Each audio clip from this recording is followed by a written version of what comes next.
नमस्कार, आप देख रहे हैं मोदी मुल्क और मुसलमान, साथ में आपके शिखा ठाकुर। मोदी सरकार में कई जन कल्याणकारी योजनाएं चलाई जा रही हैं और इन योजनाओं को लेकर के देश के मुसलमानों का क्या है सियासी मूड। प्रधानमंत्री मोदी के सबका साथ सबका विकास से कितने प्रभावित हैं मुस्लिम मतदाता, मुसलमानों तक कितनी पहुंची केंद्र सरकार की योजनाएं। भारत 24 आपके लिए लेकर आया है इन तमाम सवालों के जवाब। तो आइए शुरू करते हैं हमारा खास शो मोदी मुल्क और मुसलमान। एक तरफ अगर इस्लामी पढ़ाई हो रही है तो एक तरफ दुनियावी पढ़ाई भी बहुत ज़रूरी है।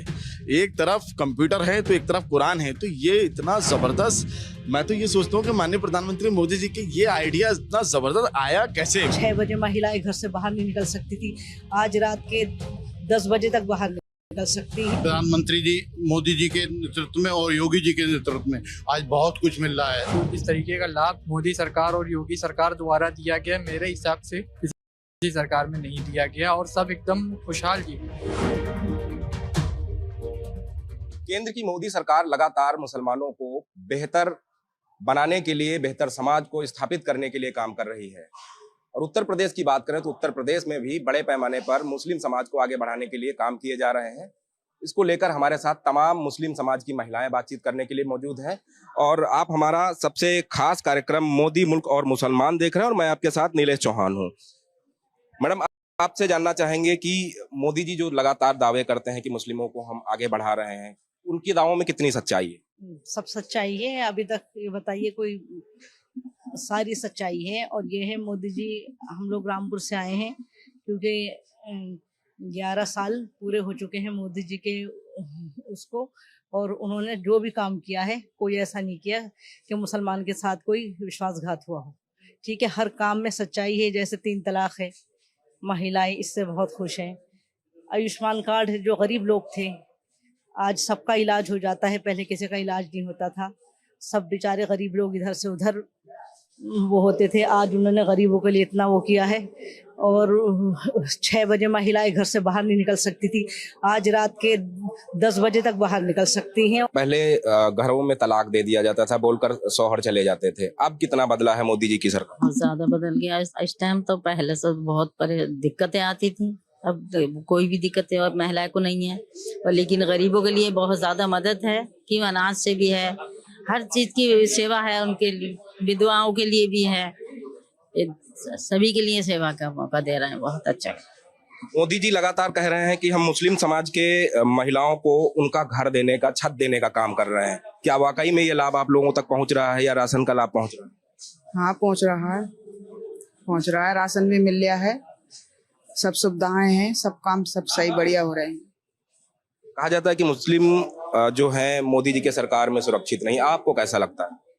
हमें तो सही लगता है, सब सुरक्षित है, सब इंसान बंदे बढ़िया रह रहे हैं, सब कोई दिक्कत नहीं, कोई परेशानी नहीं। मोदी जी तमाम दावे करते हैं कि हम मुस्लिम समाज को आगे बढ़ाएंगे, खासतौर पर पसमानदा मुस्लिम को। कितनी सच्चाई है उन दावों में? पसमानदा मुस्लिम का इस समय सुकून से जी रहा। पसमानदा मुस्लिम ने सारे कोई भेदभाव नहीं है, जितने भी विकास हो रहे हैं सब निष्पक्ष होते हैं।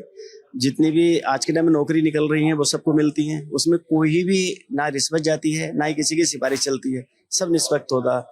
जो भी योजनाएं हैं जैसे कि आयुष्मान भारत है, वो सबको इलाज मिलता है, नौकरियों में कोई भेदभाव नहीं होता। तो सही मुस्लिम अल्पसंख्यक सही चल रहा है, इसमें कोई दिक्कत नहीं। इसी का मदरसों को लेकर जो विपक्ष है वो लगातार कह रहा है कि मदरसों को टारगेट किया जा रहा है और योगी और मोदी की सरकार कह रही है कि मदरसों को हम हाईटेक कर रहे हैं।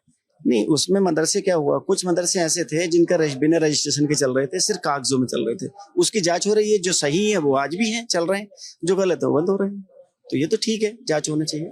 वक्फ संशोधन बिल को भी लेकर तमाम अफवाहें फैलाई गई कि मुस्लिमों से उनकी जमीन छीन ली जाएगी, आपको क्या लगता है? नहीं, जमीन क्यों छीनेंगे? मुस्लिम यहाँ का नागरिक है, जमीन थोड़ी छीनेंगे। हाँ, जो जमीनें जो पहले थी, बपुल औलाद जमीनें थी, अलग अलग जमीनें थी, उन जमीनों की जांच चल रही है। वो जिनकी जमीनें क्यों छीनेंगे? ऐसा नहीं है, गलत।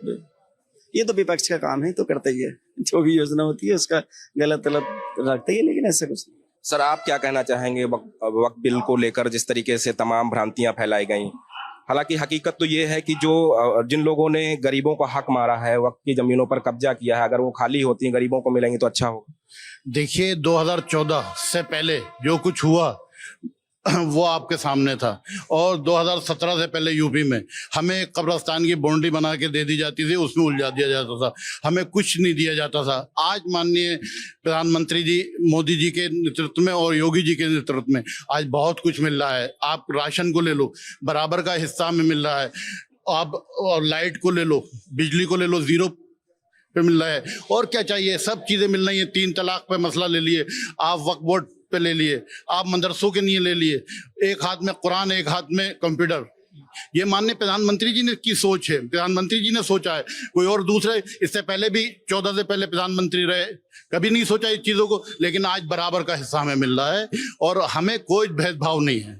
इसलिए मुस्लिम समाज सबसे ज्यादा भारतीय जनता पार्टी से जुड़ रहा है और रिजल्ट भी सामने आ रहा है। 2014 से पहले मुस्लिम समाज को वोट बैंक समझा जाता था, अब मुस्लिम समाज को उनका हक देने का काम सरकारें कर रही हैं। मुस्लिम समाज किस तरीके से योगी की सरकार और मोदी की सरकार को देखता है और किस तरीके से कामकाज को देखता है, क्योंकि मदरसों की बात करें तो मदरसों से हाल फिलहाल में जो रिजल्ट आए हैं, बच्चे डॉक्टर्स बन रहे हैं, IAS IPS क्रैक कर रहे हैं, तो कैसा लगता है अब? देखिए 2014 से और 2017 से पहले ही यूपी की आपको सारी चीजें पता थी। मैंने अभी आपको बताया कि कब्रिस्तान की बाउंड्री बना के, क्योंकि मैं उस क्षेत्र से आता हूं जहां रामपुर से आज जो मुस्लिम समाज के लिए 18,000 आवास हमारे रामपुर में बने हैं, तो 14,000 आवास मुस्लिम समाज के बने हैं। वो बिना भेदभाव करके सिर्फ एक काय की 2 रुपए की फोटोकॉपी पे उनको 1-2.5 लाख रुपए का आवाज मिल गया, जिनने कभी ये सोचा नहीं था कि हम ठंडी छाए में बैठेंगे, हवा चलेगी हमारी। उस समाज आज उस समाज को बिल्कुल एक मकान मिला, पक्का मकान मिल रहा है। ऐसी योजनाएं, आज राशन उसको मिल रहा है। तो ये भारतीय जनता पार्टी ने किया है, लेकिन और पार्टियों ने नहीं किया। हमें सिर्फ बैग समझ के हमें यूज किया गया, बाकी हमें कुछ नहीं दिया गया। आपसे जानना चाहेंगे कि जब किसी भी समाज का युवा आगे बढ़ता है तो समाज बेहतर होता है। मुस्लिम समाज के युवाओं को लेकर जो सरकार काम कर रही है, क्या वाकई में उन तक लाभ पहुंच रहा है? बिल्कुल हकीकत है और इसमें कोई दोहराई नहीं, इसमें कोई शक नहीं है। और मुसलमान जितना लाभान्वित भारतीय जनता पार्टी माननीय प्रधानमंत्री मोदी जी के नेतृत्व में हुआ, मुझे लगता है कि अभी तक 70 सालों में किसी भी सरकार में नहीं हुआ। अपने आप में एक रोमांचक है और वाकई हम लोग बिल्कुल संतुष्ट हैं और बिल्कुल इस बात से हम लोग मुत्तफिक हैं कि हाँ, इस सरकार में एटलीस्ट कम से कम भाजपा सरकार की नीति हमें समझ में आती है कि कम से कम वो मुसलमानों के लिए कोई कर रही है लगातार। मतलब इसमें बताने की जरूरत नहीं है, जिस मुसलमान को लाभ मिला वो ऑलरेडी मिला है, इसमें कुछ चीज दर्शाने की जरूरत नहीं है। हर एक योजना में हम आगे हैं, किसी चीज में हम पीछे नहीं है। हमको तो कांग्रेस ने 70 साल में दिया क्या? हमें तो सिर्फ बरगलाया, बेवकूफ बनाने का काम किया, कुछ नहीं किया। तो आज हम लोग अपने दिल से मुतमईन होकर माननीय प्रधानमंत्री मोदी जी के साथ में हैं और इन 11 सालों में हकीकत बात ये है, सबसे बड़ा एग्जाम्पल शिया सुन्नी का झगड़ा भारतीय जनता पार्टी सरकार में खत्म हुआ। आए दिन झगड़े होते थे, लोग राजनीति करते थे, कांग्रेस समाजवादी की सरकार में ही सब हुआ है। और आज आप देख लीजिए, कहीं कुछ नहीं, सब एकदम सकल सह कुशल एकदम भाईचारे के साथ में। आप देखिए मुहर्रम संपन्न हो रहा है, 12 रबीउल अव्वल का जुलूस प्यार मोहब्बत के साथ संपन्न होता, कभी कोई अराजकता नहीं और किसी अराजकता करने वालों को बख्शा नहीं जाएगा। तो सबसे अच्छी जो नीति है माननीय मुख्यमंत्री योगी जी की, माननीय प्रधानमंत्री मोदी जी की, वो बहुत शानदार नीति है, इससे हम बिल्कुल सहमत हैं। मोदी जी कहते हैं कि मदरसों को हम हाईटेक करेंगे, एक हाथ में कुरान दूसरे हाथ में लैपटॉप देंगे। वो हकीकत भी दिखाई देती है। तमाम अभी रिजल्ट आए तो उसमें नीट टॉप करने वाले मदरसे के छात्र थे, IAS और IPS क्रैक करने वाले मदरसे के छात्र हैं।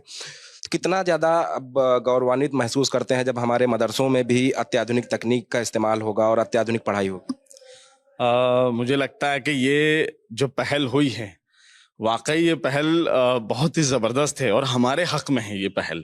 क्यों? क्योंकि देखिए, एक तरफ अगर इस्लामी पढ़ाई हो रही है तो एक तरफ दुनियाई पढ़ाई भी बहुत ज़रूरी है। एक तरफ कंप्यूटर है तो एक तरफ कुरान है। तो ये इतना ज़बरदस्त, मैं तो ये सोचता हूँ कि माननीय प्रधानमंत्री मोदी जी के ये आइडिया इतना ज़बरदस्त आया कैसे? मतलब किसी सरकार ने आज तक, जो भी होता वो सब हमारा वोट बैंक हम लोगों को समझा जाता है, कुछ नहीं, वोट लिया ख़त्म बात। उसके बाद मुसलमान कहाँ है कुछ पता नहीं। लेकिन कम से कम कुछ नहीं तो एटलीस्ट भारतीय जनता पार्टी कुछ सोचती तो है, भारतीय जनता पार्टी का स्लोगन तो है, कम से कम वो उसका कुछ प्लान तो है कि हाँ मदरसों के अंदर शिक्षा भी जरूरी है। और आज जिस तरीके से यूपी के अंदर अलग स्टेटों के अंदर जिस तरीके से बच्चे जो रिजल्ट आ रहे हैं, जो नीट क्वालिफाई कर रहे हैं, IPS IAS की डॉक्टर बन रहे हैं, इंजीनियर बन रहा है, श्रीनगर में जाके देखिए आप, और जगह जाके देखिए, हमारे उत्तर प्रदेश के बच्चे देख लीजिए, जो मदरसे के बच्चे की बात कर रहा हूं मैं, स्कूल के बच्चों की बात नहीं कर रहा हूं, मदरसों के बच्चों की बात कर रहा हूं। जब से आधुनिक या अत्याधुनिक पढ़ाई की शुरुआत हुई है वहां पे, तब से इतने जबरदस्त तरीके से स्टूडेंट और मदरसे के बच्चे लगातार रिजल्ट क्वालिफाई कर रहे हैं, लगातार रिजल्ट बहुत शानदार आ रहे हैं। मोदी सरकार ने, आपने श्रीनगर की बात कही, तो मोदी सरकार ने कश्मीर में धारा 370 हटाने का काम किया। कहीं ना कहीं अब कश्मीर की और भी ज्यादा तस्वीर बदलेगी, क्या लगता है? बिल्कुल, आज आप लाल चौक चले जाइए, आज आप लाल चौक को देखिए, पहले जैसा लाल चौक नहीं रहा। आज आप लाल चौक से जाके देखिए, आप गर्व के साथ में कश्मीरी भाई झंडा फहराते हैं, गर्व के साथ में झंडा रोहण होता है, गर्व के साथ में लाल चौक पे लोग जो है आवा जवान होता है, और गर्व के साथ लोग वहां पर रहते हैं। और वो ये कहते हैं कि इस सरकार में, भारतीय जनता पार्टी की सरकार में आज श्रीनगर बदलता हुआ श्रीनगर है। और एक चीज और वहां पर जो सबसे बड़ी हुई है कि वहां पर कुछ चीजें जो कांग्रेस की सरकार में बैन थी, जैसे कि मुहर्रम को लेकर बड़ा डिस्प्यूट था वहां पर, लेकिन वो आज हम इसका तो बहुत ही ज्यादा शुक्र गुजार हैं हम भारतीय जनता पार्टी के कि उन्होंने मुहर्रम को पीसफुली, शांति के साथ आज मुहर्रम वहां पे संपन्न हो रहा है। आप देख सकते हैं प्रैक्टिकल डेमो है श्रीनगर में, और बहुत शानदार तरीके से मजालिस हो रही है, बहुत शानदार, मुसलमान गौरव फील कर रहा है। और हम इस सरकार से जितना सहमत इस सरकार से हैं, शायद हम किसी सरकार से नहीं हो पाएंगे। कश्मीर को लेकर क्या सोचते हैं? क्योंकि कश्मीर को लेकर तमाम बातें पहले प्रचलित थी, अब कितना बदला है कश्मीर? देखिए, कश्मीर इतना बदला, कश्मीर को सही स्वतंत्र आज़ादी अब मिली है 70 साल के बाद। कश्मीर के जो नागरिक थे, झंडा किसी और का था, केंद्र का पैसा था, ऐसे अपने जीवन व्यतीत करते थे, मगर जो अब नागरिकता आई वो सही आई है। इसमें बच्चों को छूट में आज़ादी मिली है, पूरा स्वतंत्र हुआ है, उसमें सर्विस, नौकरी, एवरीथिंग, सारा बिजनेस, सारी चीज़ बिल्कुल ओपन कर दी गई है। उसमें सारा एक देश एक राष्ट्र का जो नारा था, वो नारा कश्मीर तक हमारा जा चुका है। कश्मीर के युवा भी अब उत्तर प्रदेश आकर बताते हैं कि वहाँ तस्वीरें बदली हैं, क्योंकि पहले युवाओं को मौका नहीं मिलता था, अब मोदी जी ने उनको मौका दिया। पहले उसमें बंटवारे की नीति थी, बंटवारे की पॉलिसी थी, सब कुछ थी। अब सारा एक राष्ट्र, एक नीति, एक नियम, एक कानून, एक व्यवस्था, एक झंडा। तो उसके लिए सारी चीज़ों को अच्छे मौके मिले, सारा खुशी महसूस कर रहे हैं। अभी हम पिछले महीने कश्मीर गए थे, तो मैंने खुद भी देखा कि वहाँ का जो है किस तरीके से जो है टूरिज्म बढ़ा है और किस तरह सब चीज़ें हैं। अगर हमारा पड़ोसी देश थोड़ा सा इस सब चीज़ों को सोच ले तो हमारे पास शांति संपूर्ण हो चुकी है, मगर वो अपने विचारों को भटकाता रहता, जिसको लेके आए दिन इस तरह की घटनाएं हुआ करती, छोटी मोटी छुटपुट। आप क्या कहना चाहेंगे मोदी सरकार के कामकाज को लेकर? देखिए, मोदी सरकार में जो इन 11 सालों में जो काम हो गया है, जो भ्रष्टाचार मुक्त जो सरकार हमारे मोदी जी, डबल इंजन की सरकार प्रदेश में माननीय मुख्यमंत्री श्री योगी आदित्यनाथ जी जो चला रहे हैं, दंगा मुक्त उत्तर प्रदेश। इससे पहले सभी जानते हैं कि मतलब क्या हुआ करता था, सपा गवर्नमेंट में दंगे होते थे, महिलाएं हमारी असुरक्षित रहती थी, तो वो सब चीज़ें अब नहीं है।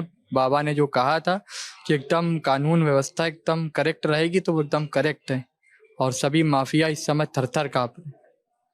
मुहर्रम भी चल रहा है, कांवड़ यात्रा भी निकलने वाली है, जगन्नाथ जी की रथ यात्रा निकल रही है, कहीं कोई उपद्रव नहीं, कहीं कोई बवाल नहीं। कैसा लगता है सरकार ने जब इतनी अच्छी व्यवस्था की है कि सभी धर्मों का सम्मान करते हुए सभी अपना अपना आयोजन कर सके?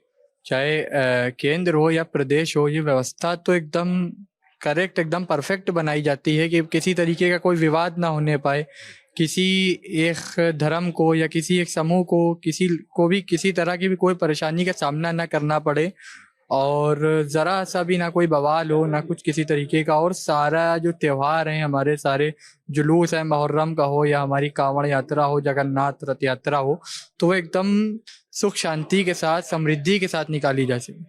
मोदी जी ने कहा था कि हम पसमानदा मुस्लिमों को या पिछड़े हुए मुस्लिमों को हम उनका हक दिलाएंगे, बराबरी में लाएंगे, क्या वो काम हो रहा है?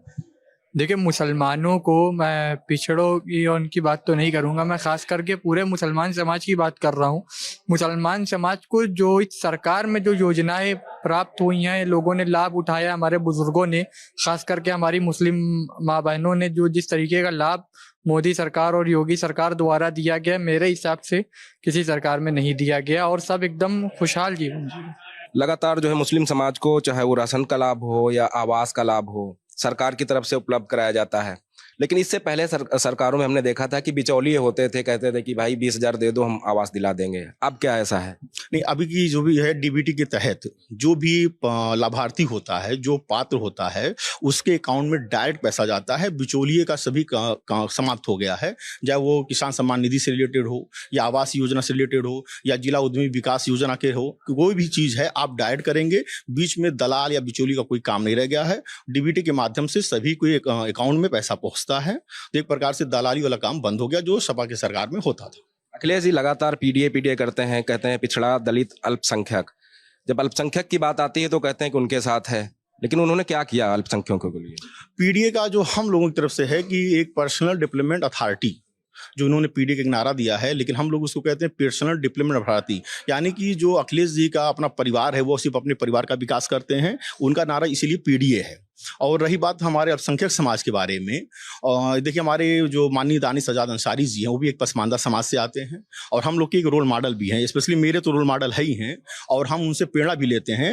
हमारी सरकार ने अल्पसंख्यकों से रिलेटेड बहुत सी योजनाएं लागू की हैं और जो इस समय धरातल पर चल भी रही हैं। इससे पहले वही मैंने आपसे कहा ना कि तेज पत्ता की तरह यूज करते थे, वोट लेते थे, लेकिन कोई भी ऐसी योजना नहीं मुसलमानों के लिए थी, चाहे वो आपका ट्रिपल तलाक की बात हो जो हमारी बहनों के लिए बहुत अच्छी बात रही हो, या अभी देखिए वक्फ का संशोधन का मसला जो चल रहा है, उसमें सबसे अच्छी बात है कि बहुत से ऐसे लोग जो कई सालों से काबिज हैं और मुस्लिम समाज के लिए कोई भी ऐसी काम नहीं कर रहे हैं वक्फ के द्वारा जो समाज के लिए अच्छा हो, एक प्रकार से अपना पर्सनल एजेंडा सेट किए हुए हैं जिसपे सरकार उस पर भी काम कर रही है।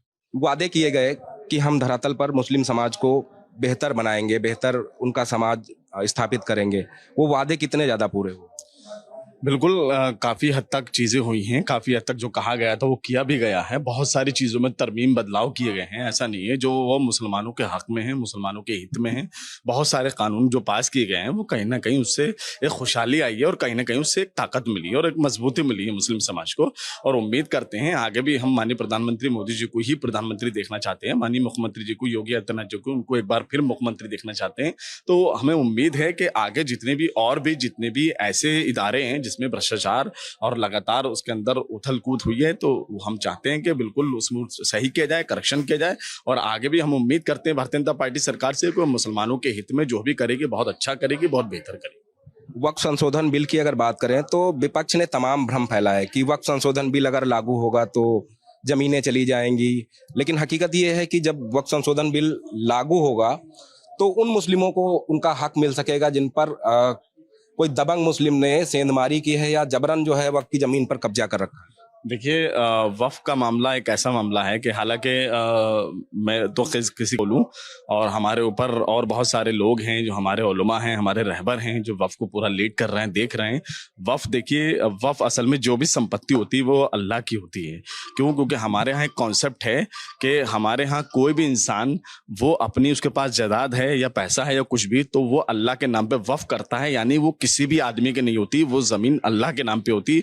उससे गरीब, मिस्कीन, पिछड़े, दबे कुचले लोगों के लिए मदद होती है। ऐसे इदारे बनते हैं कि जो यतीम बेवाओं की इसमें उनसे उनकी मदद मिल सके। तो ये जो भी इसमें प्रॉपर्टी होती है, जो भी इसमें होता है, वो सब अल्लाह के नाम पे होता है। इसमें कोई खुर्द-बुर्द नहीं किया जा सकता। अगर भाजपा सरकार, माननीय प्रधानमंत्री मोदी जी अगर इसमें करेक्शन करके, जैसे भ्रष्टाचार हो रहा है या जो लोग ऐसे हैं जो आज तक हमें पता ही नहीं चला, मुसलमानों को ही पता ही नहीं चला कि वक्फ की कमाई कितनी है। हकीकत बात है, आज तक हमें कभी ये पता ही नहीं चला कि साल की कितनी इनकी इनकम होती है वक्फ से और इसका ऑडिट कब होता है, क्योंकि हमें हमारे लोगों ने जो वक्फ काबिज रहे उन्होंने सिर्फ अपने ही घर भरे और हमें कभी बताया ही नहीं। और वक्फ संपत्ति हमारी जब हम लोग हैं उसमें और अल्लाह के नाम पे वो संपत्ति है, तो यकीनन हर एक मुसलमान को पता लगना चाहिए कि उसमें ऑडिट कब हो रही है, उसकी इनकम कितनी है। लेकिन अगर माननीय प्रधानमंत्री मोदी जी से हम यही आग्रह करेंगे कि अगर इस तरह का कोई भ्रष्टाचार है या कुछ भी है या कोई ऐसा आदमी बैठा है वक्फ में जो चोरी कर रहा है, उसको निकाल के बाहर करें और जो भी इसमें करेक्शन है वो सही से करें। और क्योंकि ये वक्फ हमारे अल्लाह के नाम पे होता है, तो इसमें हम यही चाहेंगे कि वक्फ हमारी संपत्ति वो हमारे गरीब, मिस्कीन, बेवाओं के काम में आती है। सर, आपसे जानना चाहेंगे, मोदी सरकार कहती है कि मुस्लिम समाज को हमने आयुष्मान कार्ड दिए ताकि वो बेहतर इलाज करा सकें, राशन की व्यवस्था करा रहे हैं, आवास की व्यवस्था करा रहे हैं। क्या वाकई में ये सारी योजनाएं आप तक पहुंच रही हैं? देखिए, आयुष्मान कार्ड की जहाँ तक आपने बात की है, तो आयुष्मान का लेटेस्ट डेटा अभी हमारे पास आया है। तो मैंने अभी आयुष्मान का डेटा एनालिसिस किया, तो उसमें कम से कम 100 में 30 से 45% ऐसे हमारे मुस्लिम परिवार लाभान्वित हैं जो कि मुस्लिम हैं। तो हम कभी कतई कह ही नहीं सकते कि हमारी माननीय प्रधानमंत्री मोदी जी की सरकार ने किसी वर्ग विशेष को या जाति विशेष को या धर्म विशेष को लेकर कार्य किया। आयुष्मान जीता जागता नमूना है। उसमें सबसे बड़ी बात है जिसमें कार्ड का क्रियान्वयन किया जाता है, कभी उसमें धर्म, जाति और रिलीजियस को पूछा ही नहीं जाता। 100% में 35 से 40% परिवार ऐसे पूरे प्रदेश में आकलन किया गया, पूरे उत्तर प्रदेश में, जिसमें हमारे मुस्लिम परिवार हैं। तो हम ये कैसे कह सकते हैं कि माननीय प्रधानमंत्री मोदी जी जो है किसी धर्म विशेष या जाति विशेष के लिए कार्य कर रहे हैं। प्रदेश के तमाम मुस्लिम समाज से जुड़े हुए लोगों से बात की। उन्होंने साफ तौर पे कहा कि उत्तर प्रदेश की योगी सरकार और केंद्र की मोदी सरकार लगातार मुस्लिम समाज के उत्थान को लेकर काम कर रही है, मुस्लिम समाज के युवाओं को रोजगार देने के लिए काम कर रही है। तो कहीं ना कहीं मुस्लिम समाज मोदी सरकार से पूरी तरीके से संतुष्ट है और इसीलिए बड़े पैमाने पर मुस्लिम समाज के जो लोग हैं वो मोदी और योगी के साथ जुड़ रहे हैं। वीडियो जर्नलिस्ट रोशन यादव के साथ नीलेश चौहान, भारत 24, लखनऊ।